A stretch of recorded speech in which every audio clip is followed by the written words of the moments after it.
धीरे धीरे मीराबाई बड़ी हो रही हैं, संतों का आगमन लगा ही रहता है। अब तो गिरधर को पति रूप में ही देखती हैं। एक दिन एक श्याम कुंज करके भी बनवाई दूधा जी ने, राजमहल के भीतर ही बढ़िया सुंदर लता गुल्म पत्रों के बीच में एक कुंज बनाई है, जहां पर गिरधर लाल जी विराजते हैं, श्याम कुंज। मीराबाई अधिकतर वहीं बैठी रहती। वहीं आगे एक सरोवर है। एक दिन मीराबाई उस सरोवर के नीले नीले वर्ण को देख रही थी। मैंने बंधुओं कल बताया था ना कि मीराबाई हर जगह कृष्ण को खोजती।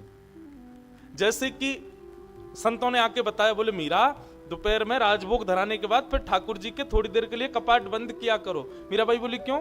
बोले अरे लाला गैया चरावे जावे तो उतनी देर ठाकुर जी को अवकाश करना चाहिए। तो मीराबाई बोली उतनी देर मैं क्या करूं फिर? बोले नेत्र बंद करके चिंतन करो, ध्यान करो। तो वही राजभोग का समय, राजभोग के बाद पर्दा लगा के मीराबाई उस नीले नीले जलाशय को देख रही थी जो सरोवर श्याम कुंज का है, और उसके गहराई को देख रही थी और बार बार कह रही थी ऐसे ही तो हमारे लाल जी हैं, ऐसे ही तो हमारे श्री कृष्ण हैं, ऐसा ही तो उनका वर्ण है। बस ये चिंतन करते करते करते करते करते उस श्याम वर्ण के उस सुंदर जलाशय में कटाक्ष नेत्रों का दर्शन हुआ। सुंदर मुस्कान, अद्भुत दंतावली, सुंदर कपोल, घुंघराले केश, मधुर मधुराति मधुर ठाकुर जी का वो वपुः कटाक्ष नेत्रों से मीराबाई को देख रहे हैं। मीराबाई ने जैसे ही स्पर्श किया, स्पर्श करते ही नेत्र बंद हो गए, और जो माधवी को यमुना के तट पर जल उचाने के समय दर्शन हुआ था, वही दर्शन, वही सुगंध, वही स्पर्श, वही भाव, वही आभा मंडल, वही वातावरण, वैसा ही सब कुछ अनुभव होने लगा। और वो चिंतन करते ही मानो मीराबाई के नेत्र बंद हो गए, और धीरे धीरे धीरे धीरे मीराबाई उसी जलाशय में प्रवेश करती जा रही हैं। स्वर आया कान में, तेरो नाम का है री। यहां कहा कर रही है? अरे तेरो रूप तो बड़ा चोखो लगे हैं, दिन रात मेरी सेवा करे, पूजा करे, मोकू भी तू बड़ी भावे, अरे अपना नाम तो बता। मीरा हिचकिचाते हुए अपना नाम बोल रही हैं, शब्द निकल नहीं रहे मुख से, भूल गई हो मानो मेरा नाम क्या है। ऐसा वातावरण आभा मंडल हो गया। मुख से निकला मीरा। मीरा शब्द सुनते ही ठाकुर जी जोर से हंसने लगे। अरे बड़ा चोखो नाम है तेरा तो, चल आजा, जल में काई को जा रही है, अरे आ देख देख देख तू डूब जाएगी। और इतना कहते ही ठाकुर जी अंतर ध्यान हो गए। मीराबाई को अभी तक अनुभव नहीं था कि वो जल में जा रही हैं, और अचानक पैर फिसला और मीराबाई उसी जलाशय में गिर पड़ी। सखियां दौड़ी, दौड़ करके आई, मीराबाई को चेतना दी, बाहर निकाला, पैरों को मलना प्रारंभ किया, हाथों को मलना प्रारंभ किया। जैसे तैसे चेतना आई। सब पूछ रहे हैं मीरा क्या हुआ था, तुम जल में कैसे गिर गई? किसको बताएं, कैसे बताएं, वर्णन का विषय नहीं है। और शाम का समय जब हुआ, अचेत अवस्था में बैठी है मीरा। आज उत्थापन का समय जैसे ही हुआ, पर्दा खोला, वो स्पर्श अभी तक अनुभव हो रहा था मीराबाई को, वो स्वर अभी तक कानों में गूंज रहे थे, वो मधुर मुस्कान, वो मधुर नेत्र कटाक्ष, मधुराति पतिरखिलम मधुरम, हसितम मधुरम, चलितम मधुरम, ये सब मीराबाई के स्फूर्ति में बार बार स्फुटित होता जा रहा था। हाथ में तानपुरा लेकर के मीराबाई झंकृत कर रही हैं तारों को, और झंकार देते देते देते देते देते देते बहुत देर तक बैठी रहीं, बस अपलक नेत्रों से गिरधर को निहार रही हैं। और झंकार करते करते आज पहली बार मीराबाई के मुख से उनके जीवन का सर्वप्रथम पद प्रकट हुआ। और मीराबाई ने अपना पहला पद गाया, निपट बंक छवि अटके नैना, निपट बंक छवि अटके नैना। क्या कह रही मीरा भाई? बंक छवि मतलब, बंक कहते हैं टेढ़े ठाकुर जी। पीछे चित्र में दर्शन हो रहा है, पैर भी टेढ़े, कमर भी टेढ़े, सिर भी टेढ़ो, ये तीन जगह से टेढ़े, इसलिए इनको बंक कहते हैं, बांके बिहारी। आहा, बोले निपट बंक छवि अटके नैना, मेरे नैना। मीराबाई कह रही हैं ऐसी सुंदर बांकी छवि पे मेरे नेत्र अटक गए हैं।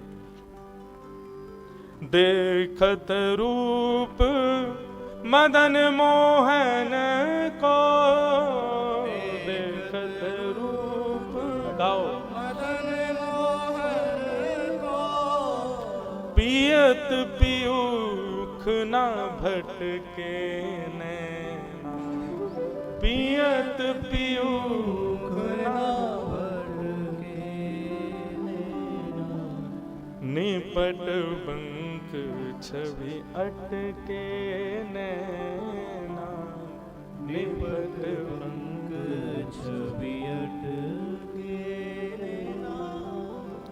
टेढ़ी कटी टेढ़ी कर मुरली, टेढ़ी कटी टेढ़ी कर मुरली, टेढ़ी पाग लर लटके, टेढ़ी पाग लर लटके, मीरा के प्रभु, मीरा प्रभु के रूप लुभानी, मीरा प्रभु के रूप लुभानी, गिरधर नागर नटके नैना, गिरधर नागर नटके नैना, निपट बंक छवि अटके नैना, निपट बंक छवि अटके। और जैसे ही मीराबाई के हृदय से शब्द प्रकट हुआ, शब्द प्रकट होते ही मानो बेचैन मीराबाई का हृदय शांत हो गया। और मीराबाई अब जब भी ठाकुर जी को याद करती हैं सोई गाने लग जाती, और यही गायन ही मीराबाई की श्रृंखला बन गई पदों की। जब भी हृदय में कोई बेचैनी होती है, जब भी ठाकुर जी की बहुत याद आती है, मीराबाई कुछ सोचती नहीं है, केवल तार झंकृत करती रहती हैं। थोड़ी देर करते करते करते करते करते जो शब्द पहला निकलता उसी पर ही पूरा पद गा देती। यही मीराबाई की अब आदत बनती चली गई, जब मन होए तब ठाकुर जी के सामने जाकर के गाने लग जाएं। इस प्रकार मीराबाई ठाकुर जी के भाव में आसक्त होती गई। मीराबाई की भक्ति बढ़ती देख, इतना ज्यादा गायन, इतना ज्यादा भजन बढ़ता देख, रानी वास में अब चिंता प्रकट होने लगी सब लोगों के चित्त में। सब लोग मन में विचार करने लगे, बोले भैया ये कुछ ज्यादा ही भक्त बनती जा रही है, अब इसकी शादी सगाई करो। अच्छा, संसार बंधुओं बड़ा विचित्र है। बालक यदि ज्यादा संसारी हो जाएं, ज्यादा ही संसार के होने लग जाएं, तो भी माता पिता की चिंता होती है, बोले इसका ब्याह करो, ज्यादा ही इसके पर निकल आए, बहुत उड़ने लगा है, बहुत घूमता है, दिन रात बाहर रहता है, उल्टे सीधे काम करता है, इसका ब्याह करो जल्दी। और भक्ति बालक यदि ज्यादा भक्ति मार्ग में अग्रसित हो जाए, ज्यादा भक्ति उनके हृदय में प्रकट होने लग जाए, तो भी माता पिता यही सोचते इसका ब्याह करो जल्दी। वैसे पूरी संसार में सांसारिकता की जड़ ये ब्याही है। मेरी बात मान के आप लोग, जो लोग यहाँ पे कुंवारे बैठे हुए, ऐसा नहीं हो कि इस बात को कहते हैं, बोले देखो महाराज जी खुद कह रहे कथा में, भैया ये तो नियम है, सबको करना ही है। हमारी भी माता जी, घर के लोग हमारी भी कथा सुनते हैं, और जब मैं ऐसी कोई बात कहता हूं तो फिर माता जी कहती हैं घर आ बेटा तुझे बताऊं मैं। तो भैया ये तो संसार का नियम है, ब्याह तो सबको करना ही है। लेकिन भक्ति जैसे ही बढ़ने लगी, रानीवास में चर्चा होने लगी कि अब मीरा का ब्याह करो, इसका ब्याह होना चाहिए। सबके खानापूसी शुरू होने लगी और बात फैलते फैलते मीराबाई के कानों में पड़ गई कि अब हमारे विवाह की चर्चा हो रही है। परंतु बंधुओं, मीराबाई ने जैसे ही सुना कि मेरे विवाह की चर्चा हो रही, तो मीराबाई पहले तो हंसी, जिसने बताया उसकी बात सुन के। बोले तुमको पता है रानीवास में तुम्हारे ब्याह की चर्चा चल रही है? मीराबाई हंसी, बोले मतलब? बोले तुम्हारा ब्याह कहीं श्रेष्ठ कुल में किया जाए ऐसी बातें चल रही हैं, और तुम्हारी जो भुआ है ना, वो भुआ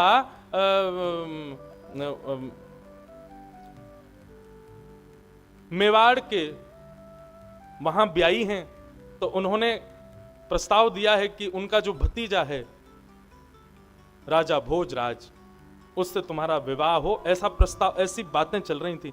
तो मीराबाई पहले तो हंसी, बोले तू गलत सुन के आई होगी, मेरे ब्याह की बात नहीं चल रही होगी, किसी और के ब्याह की बात चल रही होगी। बोले क्यों? किसी और की क्यों? तेरी चल रही थी। बोले नहीं, मेरा ब्याह तो हो चुका। बोले मतलब? बोले हाँ, मेरा ब्याह तो हो चुका है ना। मैंने एक दिन अपनी माँ से पूछा था, तो उन्होंने मुझे बताया था ये गिरधर ही मेरे पति हैं, इनसे मेरा ब्याह हो गया है। माँ ने मुझे एक बार बताया था, तो मेरे ब्याह की चर्चा नहीं होगी। अब जो जिसने सुना सखी, वो हंसने लगी।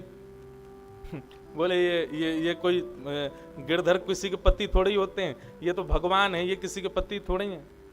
अब मीराबाई बचपन से ही इसी भाव में रही थी, अब उनको कोई उस भाव से पद भ्रष्ट करे, ये उनसे सहन नहीं होता था। मीराबाई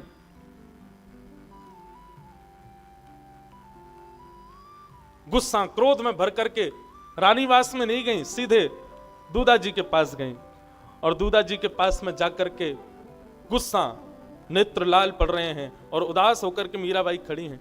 दूधा जी बोले, अरे मीरा हमेशा आती है, आकर के तुरंत मेरी गोद में बैठ जाती है, इतने आनंद में रहती है, इतनी प्रसन्न रहती है, आज ऐसे उदास क्यों, क्या बात है? बोले देखिए, आप जाकर के माँ को, भामाशाह को, सबको समझा दीजिए, ये लोग बहुत बातें बनाते हैं मेरे बारे में। दूधा जी बोले क्यों, क्या हो गया? बोले देखो ना, ये सब कह रहे हैं कि ये मेरा ब्याह करा देंगी किसी भोजराज राजा के साथ में, मेरा ब्याह की चर्चा चल रही है, ऐसी ऐसी बातें कर रही हैं। दूधा जी बोले लाली देख, एक दिन ब्याह तो होना ही है, और ये भोजराज राजा तो मैंने सुना है ये तो शायद मेवाड़ के राजा का बालक है। बोले कहीं का भी हो, कोई भी हो, लेकिन मेरा ब्याह तो हो चुका है ना। मैंने एक दिन माँ से पूछा था कि मेरा बींद कौन है, उन्होंने मुझे कहा था कि गिरधर तेरा बींद है। अब वही जब मेरे बींद है, तो फिर मेरा ब्याह किसी और से क्यों कराया जा रहा है? मेरे ब्याह की चर्चा क्यों करी जा रही है? जब मैं तन मन धन सबसे उनको अपना मान चुकी हूं, तो फिर कहीं और मेरे ब्याह की चर्चा क्यों हो रही है? आप जाकर के सबको बोलो। मैंने जाकर के बोला तो मां कहती है वो तो मूर्ति है, वो तो पीतल है, वो तो तांबे के हैं, ऐसा ऐसा बोलती हैं। अरे ऐसे कौन बोलता है? मैंने बचपन से कथा में सुना, जोशी जी बताते थे, निवृत्तनाथ जी बताते थे, सब संत आकर के बताते थे कि ये प्रतीक हैं, और प्रतीक को आप जड़ वस्तु कैसे कह सकते हो? आप समझाओ ना मां को जाकर के, वो बार बार कहती है मैं तेरा ब्याह कराऊंगी। मुझे ब्याह नहीं करना, मेरे सर्वस्व गिरधर हैं।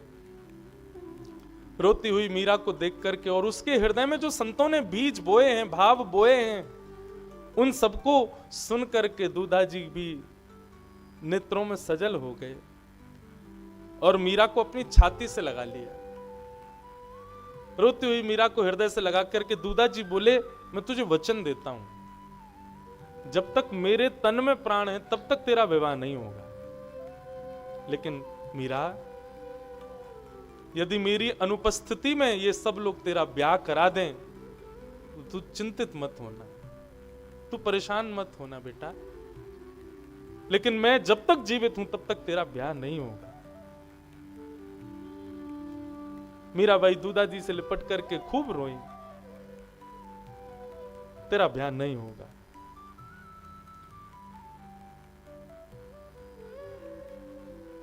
अपने कक्ष में आ गई, अपने ठाकुर जी को देखने लगी, और गिरधर लाल जी के सामने बैठ करके मीराबाई खूब रोई और रोते हुए मानो ठाकुर जी को पुकारने लगी। बोले अब कब तक आप मुझे परेशान करेंगे? मेरे घर के लोग नहीं मानते कि आपसे मेरा ब्याह हुआ है। आप आ जाओ ना मेरे जीवन में, आकर के मुझे स्वीकार करो ना।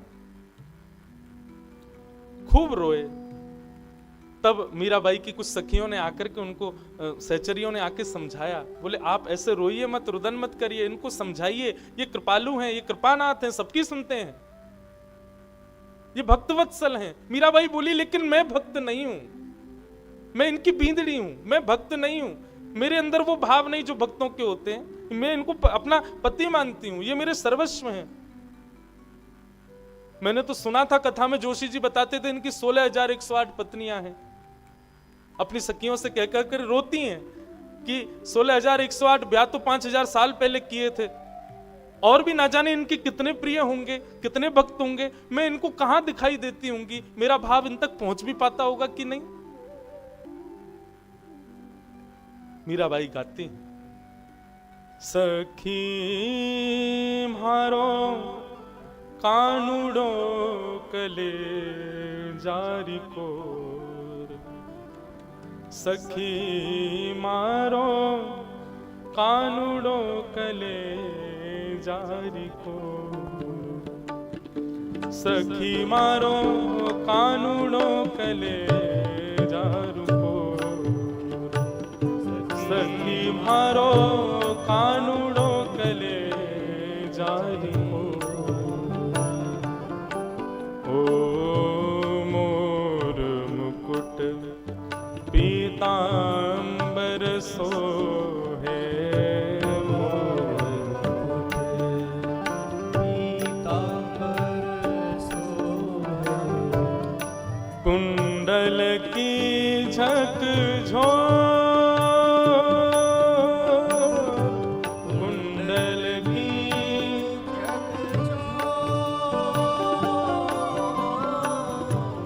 वृंदावन की कुंज गलिन में, वृंदावन की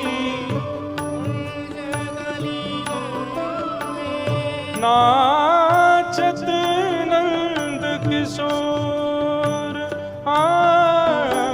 नाचत सखी मारो कानुडो कले जारी को, सखी मारो कानुडो कले जारी को, सखी मारो कानुडो कले जारी को, सखी मारो कानुडो कले जारी को। किसी अन्य वर की बात सुनकर के मीराबाई बड़ी दुखी हो गई। अपनी सखियों से कहने लगी, सखी मारो कानुडो कले जारी कोर,